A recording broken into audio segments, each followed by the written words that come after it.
Hit TV YouTube channels లో మీ వ్యాపార ప్రకటనలకు మరియు ప్రమోషనల్ ఇంటర్వ్యూస్ కోసం వెంటనే సంప్రదించండి. నమస్తే సార్. నమస్తే అండి. సార్ ఇప్పుడు యూట్యూబ్లో చూస్తే చాలా వైరల్గా ఒక టాపిక్ ఉంది, స్మితా సబర్వాల్ గారు. బేసిక్గా ఏంటి అంటే స్మితా సబర్వాల్ గారు చూడడానికి ఎంత ఆకర్షణీయంగా ఉన్నప్పటికీ కూడా ఆవిడ చేసే ట్వీట్స్ అనేవి చాలా భయంకరంగా ఉంటాయని చెప్పేసి చాలామంది ఒపీనియన్, మేబీ నాది కూడా.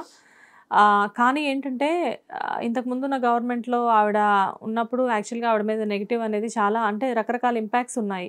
కాకపోతే ఏంటంటే రీసెంట్గా మీరు చూసినట్లయితే ఒక 2-3 డేస్ బ్యాక్ ఆవిడ చేసిన ట్వీట్స్ అన్నీ కూడా ఒక డిఫరెంట్గా అవి చాలా వైరల్గా మారాయి. దాని మీద మీకు తెలిసిన మీ సర్కిల్లో వాళ్ళు కూడా ఎంతోమంది స్పందించడం జరిగింది. సో దాని గురించి చెప్పండి సార్. వాస్తవంగా ఒక ఐఏఎస్ కావాలన్న సివిల్ సర్వీసెస్ లాంటి చాలా హైయర్ లెవెల్ ఆఫ్ పోస్టులకి డిఫరెంట్లీ ఏబుల్డ్ పీపుల్ని ఎలిజిబుల్గా తీసుకోకూడదు అని చెప్పేసి అన్నట్లుగా ఆవిడ ట్వీట్ చేస్తున్నారు. వాస్తవంగా డిఫరెంట్లీ ఏబుల్డ్ పీపుల్ అని ప్రత్యేకంగా ప్రస్తావించడం ఆవిడ యొక్క సంకుచితత్వానికి నిదర్శనం. ఎందుకంటే ఈరోజు ప్రపంచవ్యాప్తంగా కూడా ఎన్నో కీలకమైన స్థానాల్లో డిఫరెంట్లీ ఏబుల్డ్ పీపుల్ ఉన్నారు. ఈరోజు ఉదాహరణకి హైదరాబాద్ తీసుకుంటే కనుక ఎంతోమంది మనం చెప్పుకునే గొప్ప గొప్ప ఐఏఎస్లోనే తయారు చేసింది కూడా అలాంటి డిఫరెంట్లీ ఏబుల్డ్ పీపుల్ ఒకళ్ళైన బాలాలత గారు. సో ఎంతోమందికి ట్రైనింగ్ ఇచ్చేసి వాళ్ళు ఐఏఎస్లుగా కావడానికి సంబంధించి ఆవిడ పూర్తిగా ట్రైనింగ్ ఇచ్చిన వ్యక్తి. మరి ఒక వ్యక్తి యొక్క టాలెంట్ని వాళ్ళ యొక్క భౌతికపరమైన సమర్థతను బేస్ చేసుకుని ఎలా నిర్ణయిస్తారు? ముఖ్యంగా చెప్పాలంటే ఆవిడ ట్వీట్ చేసిన విధానం ఫ్లైట్స్లో కానీ లేకపోతే ఏరోస్పేస్లో కానీ ఇంకా ఏటిలో అయినా కూడా ఈ టైప్ ఆఫ్ పీపుల్ని తీసుకుంటారా అన్నట్లుగా ఇచ్చేస్తున్నారు. ఇండైరెక్ట్గా చెప్పాలంటే సమాజం మొత్తాన్ని సంకుచితత్వం వైపు నడిపించే విధంగా ఆవిడ వ్యాఖ్యలు ఉన్నాయి. అవును సార్. అంటే అది చేసిన ట్వీట్ కూడా ఎలా ఉందంటే ఒక రకంగా చెప్పాలంటే అదంతా చాలా నెగిటివ్గా అనిపిస్తుంది. అంటే ముఖ్యంగా ఆవిడ ఉన్న స్థాయిలో మాట్లాడగలిగిన విషయాలు కాదు. నిజం చెప్పాలంటే ఏ వ్యక్తి అయినా కూడా కొద్దిగా హయ్యర్ లెవెల్కి వెళ్ళే కొద్ది పోస్ట్ పరంగా కావచ్చు, లేదా సొసైటీలో ఒక మంచి గుర్తింపు ఉన్నవాళ్ళు, పేరు ఉన్నవాళ్ళు, వాళ్ళ లోపల ఎంత సంకుచితత్వం ఉంటుందని చెప్పేసి బాధేస్తూ ఉంటుంది. ఒక్కోసారి ఇలాంటి ట్వీట్లు కానీ వాళ్ళ వ్యాఖ్యలు కానీ సమాజంలో వాళ్ళ బిహేవియర్ కానీ చూస్తుంటే కనుక వీళ్ళని మనం ఆరాధిస్తూ ఉంటామే, గొప్ప వాళ్ళకు చూస్తూ ఉంటామే, వీళ్ళు సంథింగ్ సొసైటీలో మార్పు తీసుకొస్తారని కానీ ఈ విధంగా మనం ఎక్స్పెక్ట్ చేస్తూ ఉంటామే. సో వీళ్ళేంటి ఎలా ప్రవర్తిస్తున్నారని చెప్పేసి ఒక రకమైన అసహ్యం కూడా కలుగుతూ ఉంటుంది కొంతమంది పీపుల్ని చూస్తూ ఉంటుంది. సో డెఫినెట్లీ ఈరోజు ఐఏఎస్ కానీ ఐపీఎస్ కానీ what ever the service, sir IPS అంటే కనుక దానికి కొన్ని లిమిటేషన్స్ ఉన్నాయి అనుకోండి. ఐఏఎస్ అనేది అడ్మినిస్ట్రేషన్లో వచ్చేటప్పటికే అడ్మినిస్ట్రేషన్ క్యాపబిలిటీస్ సింపుల్గా చెప్పాలంటే సమాజ నిర్మాణం ఎలాగ ఉంది, సమాజంలో వివక్ష కావచ్చు, సమాజంలో అభివృద్ధి కానీ ఎలా జరుగుతుంది, సో అన్ని రకాల మౌలిక సదుపాయాల ఏర్పాటు ఎలా ఉంది, ఎక్కడైనా కానీ వెళుతుందా, ఇదంతా ఐడెంటిఫై చేసుకొని మొత్తం అన్ని వ్యవస్థలని ఒక గాడిలో నడిపించడం కోసం పూర్తిగా సమాజం అనేది ప్రయోజనాత్మకంగా అలాగే ప్రొడక్టివ్గా స్మూత్గా నడిచే విధంగా ఎక్కడా కూడా ప్రకృతి వైపరీత్యాలు వచ్చినా, ఇంకా వేరే సమస్యలు వచ్చినా కానీ, లా అండ్ ఆర్డర్ సమస్యలు వచ్చినా కానీ, ఇలా అన్నిటిలో కూడా ఏదైనా ఇష్యూ ఏర్పడ్డప్పుడు వాటిని బ్యాలెన్స్ చేయటం కోసం ఉండేవాళ్ళు ఐఏఎస్. సో ఒక జిల్లా కలెక్టర్ స్థాయిలో ఉండే వ్యక్తి ఎవరైనా కూడా, లేదా మంత్రుల దగ్గర కావచ్చు ఎక్కడ ఉండేవాళ్ళైనా కూడా ఆ పథకాలు సరిగా వెళ్తూ ఉన్నాయా, ప్రయోజనాలు సరిగా చేకూరుతూ ఉన్నాయా, ఇదంతా మానిటర్ చేసి సమాజం మొత్తాన్ని కూడా మరింత జాగృతం చేయడం కోసం ఉండే పోస్ట్ ఏదైతే ఉంటే అది ఐఏఎస్.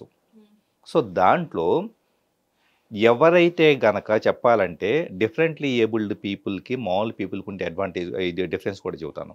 యాక్చువల్ చాలామంది అనుకుంటుంటారు డిఫరెంట్లీ ఏబుల్ పీపుల్ ఏమీ చేయలేరు, లేకపోతే వాళ్ళకి అసమర్థత అన్నట్లుగా ఈ టైప్ ఆఫ్ పీపుల్ ఈ టైప్ ఆఫ్ ట్వీట్లు చేస్తూ ఉంటారు.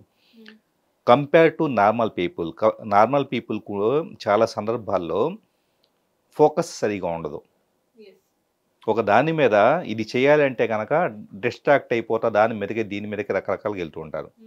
నేను సమాజంలో చూసిన విషయాలు, బ్రెయిన్ అలాగే న్యూరాలజీ, న్యూరో సైన్స్ ఈ పరంగా కూడా నాకున్న అవగాహన కొద్ది చూసిన విషయాలు, డిఫరెంట్లీ ఏబుల్డ్ పీపుల్ దేని మీదైనా పెట్టే శ్రద్ధ, దృష్టి, వాళ్ళు అచీవ్ చేసే దాంతో ఒక నార్మల్ పీపుల్ అచీవ్ చేయగలిగేది ఏది ఉండదు. ప్రాక్టికల్గా చూసిన విషయం ఇది. ఎందుకంటే వాళ్ళ బ్రెయిన్లో న్యూరల్ నెట్వర్క్స్ వచ్చేటప్పటికే ఆల్మోస్ట్ మరింత స్ట్రెంగ్గా ఉంటాయి. అలాగే వాళ్ళ ఫోకస్ చాలా లేజర్గా ఉంటుంది. వాళ్ళు దేన్ని అచీవ్ చేయగలుగుతారు. ఒకటి అనుకుంటే కనుక అది సాధించేదాకా వదిలిపెట్టరు. ఆ టైప్ ఆఫ్ పీపుల్ ఇంకా చెప్పాలంటే ఇలా అందం లేకపోతే గొప్ప అది ఇది అని చెప్పేసి అనుకునే మీ అందరికంటే కూడా వాళ్ళు చాలా గొప్పవాళ్ళు. ప్రాక్టికల్‌గా చెబుతున్నాను. ఎందుకంటే మీరు రాజకీయ నాయకులకి తొత్తులుగా మారిపోయేసి, మీరు రకరకాలుగా ఇదైపోయేసి, మీరు పూర్తిగా కూడా గ్లామర్ ప్రపంచం లేదా బయటకి ఏదో సంథింగ్ మనం గొప్ప అని చెప్పేసని ఎగ్జిబిట్ చేసుకుని, ఈ విధంగా పైకి షో పుటప్ చేసుకునే దాంతో పోలిస్తే 100% ఇలాంటి డిఫరెంట్లీ ఏబుల్డ్ పీపుల్ వచ్చేటప్పటికి మరింత ప్రొడక్టివిటీ సొసైటీకి ఇవ్వగలుగుతారు. అలాంటి వాళ్ళు మనకు తెలిసిన వాళ్ళు మన కళ్ళ ముందే చాలా మంది ఉన్నారు కదా సార్. Exactly. వాళ్ళని వాళ్ళు ప్రూవ్ చేసుకుంటూ చాలా అద్భుతంగా మాట్లాడి ఉన్నది Exactly. ఉన్నట్లుగా క్లియర్ గా చెప్తున్నారు. కాకపోతే ఏంటంటే అలాంటి వాళ్ళని ఎవరూ పట్టించుకోవట్లేదు. పట్టించుకోవట్లేదంటే ఏంటంటే అర్థం, మనిషి నిజం చెప్పాలంటే కనుక ప్రతి మనిషి ఇద్దరు వ్యక్తుల్ని పక్కన పెడితే కనుక, ఒక డిఫరెంట్లీ ఏబుల్డ్ పర్సన్, ఒకళ్ళు చాలా అందంగా ఉన్న వ్యక్తిని ఇద్దరు పర్సన్ పక్కన పెడితే కనుక మనిషి దృష్టి అందంగా ఉన్న వాళ్ళ మీదకి వెళ్తుంది. కానీ మనస్సు, వాళ్ళు చేయగలిగిన సమర్థత, వాళ్ళకున్న టాలెంట్స్, లేకపోతే కనుక వాళ్ళకుండే unconditional love towards the people and society, ఇవి చూసేటంత లోతు ఏ మనిషికి లేదు. సో దానివల్లనే అవుతుందంటే కనుక ప్రయారిటీ సెట్ చేయడంలో, సో వీళ్ళు ఎందుకు ఉపయోగపడరు అన్నట్లుగా డిఫరెంట్ ఏబుల్డ్ పీపుల్ని వచ్చేటప్పటికి చాలా తక్కువగా చూస్తూ ఉంటారు. కానీ నేను చూస్తూ ఉన్నాను నా సర్కిల్లో కూడా ఎంతోమంది ఇంకా వేరు వాళ్ళు సర్వీస్ యాక్టివిటీస్, ఉదాహరణ ఖమ్మంలో ఒక అతను వచ్చేటప్పటికి రీసెంట్గా ఒక మీట్లు కూడా కలిసి ఉన్నారు. మొత్తం అక్కడ ఉండే స్కూల్ స్టూడెంట్స్ దగ్గర నుంచి ఎవరైతే కనుక రకరకాల ప్రాబ్లమ్స్ ఫేస్ చేస్తున్నారో, ఎన్ఆర్ఐస్ దగ్గర నుంచి తెలిసిన సర్కిల్ దగ్గర నుంచి కొంత ఫండ్స్ తీసుకొచ్చేసేసి ఇక్కడ వీళ్ళకి సర్వీస్ ప్రొవైడ్ చేయడం, అది కోఆర్డినేట్ చేయడం, సంథింగ్ నేను సొసైటీకి చేయాలి అని చెప్పేసి అని డిఫరెంట్లీ ఏబుల్డ్గా ఉన్నా కూడా మేనేజ్ చేయడం నేను చూస్తున్నాను. అలాంటి వాళ్ళు ఎంతోమంది ఉన్నారు. పర్యావరణం కోసం కష్టపడుతున్న వాళ్ళు ఉన్నారు. సో వాళ్ళందరూ చేసే దాని ముందు అన్ని బ్రహ్మాండంగా ఉండి, అన్ని అవయవాలు బాగుండి, అన్ని రకాలుగా బాగుండేసి, అన్ని రిసోర్సెస్ ఉండి, మీరు చేసేదేంటి, మనం చేసేదేంటి?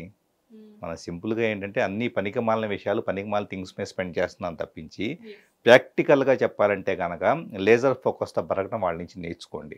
సో జనరల్గా ఫైనల్గా ఏంటంటే ఏదైనా కానీ బాగా దాని గురించి ఏదైనా విషయం బాగా తెలిసిన వాళ్ళ దగ్గర నుంచి ఎంత గొప్ప వాళ్ళైనా కానీ చూసి నేర్చుకోవడంలో తప్పులేదు అని చెప్తున్నారు. ఎగ్జాక్ట్లీ అంతే. ఎందుకంటే ఒక మనిషి రూపురేఖ డిస్క్రిమినేషన్ ఎక్కడ ఉందంటే, ప్రపంచంలో నల్లజాతి వాళ్ళంటే కనుక ఇదే అని చెప్పేసి నల్లజాతి వాళ్ళని తక్కువ చూస్తారు, ఆడవాళ్ళంటే తక్కువ అని చెప్పేసి అంటారు, లేకపోతే కనుక సో ఫలానా కులంలో పుడితే తక్కువ అంటారు. సో ఎంతకాలం డిస్క్రిమినేషన్ చేసుకుంటూ వెళ్ళిపోతారు అంటే సమాజం మొత్తాన్ని కూడా చిన్న చూపు చూసుకుంటూ వెళ్ళిపోయేసి మీరేదో గొప్ప వాళ్ళలాగా భావించుకుంటూ వెళ్ళిపోతే కనుక దాన్ని గొప్పతనం అందరూ సంకుచితత్వం అని చెప్పేసి అంటారు. అది ప్రతి ఒక్కళ్ళు గుర్తుపెట్టుకోవాలి.